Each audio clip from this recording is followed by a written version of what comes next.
Go Go Loser Rangers Season 2 Episode 2 or Episode 14, whatever you want to call it. I've heard mixed answers from all kinds of official sources, but we're not here to debate is this Season 2 or is this Part 2. We're here to talk about the episode. So Go Go Loser Ranger is right away with the anime into a brand new story arc, and it doesn't waste any time getting into the meat and potatoes with what this story arc is about.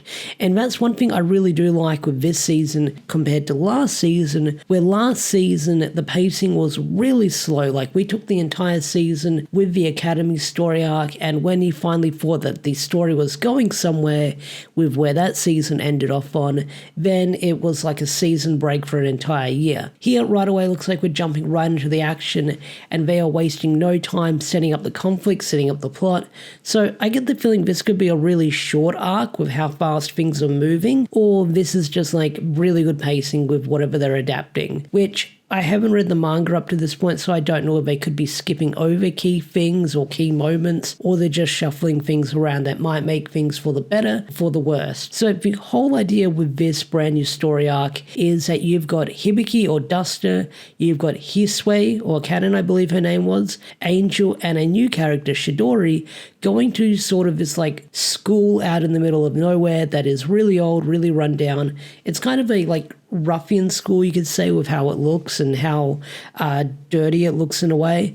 But one thing that we're investigating here is there's a monster within the school, a boss executive. And one thing we learn in this episode is that we learn that the executives or the bosses that they fight in the Saturday morning or the Sunday morning TV show, they aren't the real bosses, they're fake, which is something we kind of knew already as the viewer, but it's not something most of our characters knew in lore. Well, some of them didn't know in lore. But one thing we learn is there are 12 bosses, and the Rangers have taken out most of them, leaving only about 5 left, I believe they say. So the Dragon Keepers have already gotten rid of most of these boss monsters, but one thing that we find out with the boss monsters is they're based on the Chinese zodiacs. So you got the rooster, the snake, probably the dog, the dragon and stuff like that. So it looks like we'll have monsters based on the Chinese zodiacs, which makes sense because Petra, he was based on a rooster, and I don't know what this brand new monster is based on. But the whole premise with this brand new story arc is they're trying to figure out what the hell is this boss monster doing? What is this monster doing? Because whenever they break the school rules, the reset button hits and they go back to the start of the school day. So it looks like there's a monster amongst the students here, and they've got to figure out who it is. So they've got to figure out who the monster is, because if they don't figure out who it is, and if they keep breaking the rules, then time is going to get reset and their progress is going to be for nothing. And the whole reason why they're here is because people have been spirited away or being taken away from this boss monster with all the time resetting. So I do wonder who the heck this monster is, because last season we saw one of the yellow senior executives, the one with the blonde hair that befriended Duster. I believe she had the remote power where she could rewind time and stuff like that. But it looks like these powers are based on that one, but it looks like they've got sort of their own JoJo stand rules being set up here, with whenever they break a rule, then time will just automatically reset. So it's like Bite the Dust from JoJo, but looks like it's got its own rule set in place here. So we've got our heroes trying to figure out what the heck is going on with everything going on around them. Now, with some of the moments here, they do get a couple of comedy moments here and there, like at the start of the episode where they're trying to take out the trash, or even Hisui or Kanon, whatever you want to call her. She's a lot of fun as well with how she sort of takes charge of everyone and just bosses people around. But not only that, she's really freaking awesome, because right away she's trying to figure out the situation and she stabs one of the teachers, and she keeps doing it over and over again until she figures out the situation, because when she does it twice, she says, wait here, I'm going to check something out. And then when she goes to check something out, then she realizes that, look, if we break the rules, then time is going to reset. So she's already figured out, which is really cool to see about her character, that she's really good at analyzing the situation and figuring out what the heck is going on. Now, One of the other plot points we do have in this episode, it looks like Hibiki, the original Hibiki, is sort of investigating this school as well, because at the start of the episode you do sort of see him talking to one of the teachers, the ones with the face tattoos on them, the snake face tattoos. So he could be the villain because, you know, he's got the tattoos across his face. That makes him looking very ominous.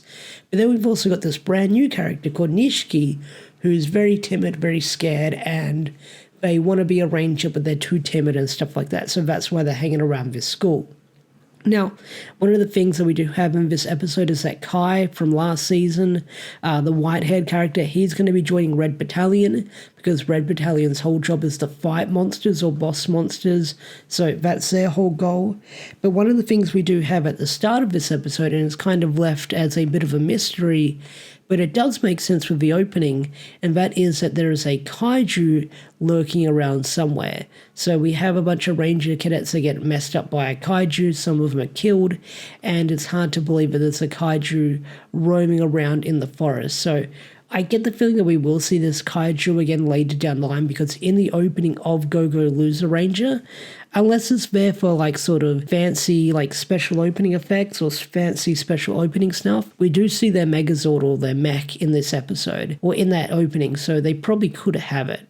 Now, the episode ends on a really weird note where we don't get a crazy cliffhanger, but it's played off as a bit of a joke, but it kind of shows, yeah, they're in a serious situation, but it's kind of played up for lulz. But at the end of the day, it seems like that none of the time has been reset. They managed to follow all the rules and stuff like that. But then Angel reminds Hibiki or reminds Dustin by saying, hey, we've got a really hard math test coming up for it. Are you prepared? And then he begins to panic. So I think the joke is that like he's not prepared for the math test, or if he fails the math test and he's broken the rules, or if he didn't study the math test, then they'll probably have the time reset again.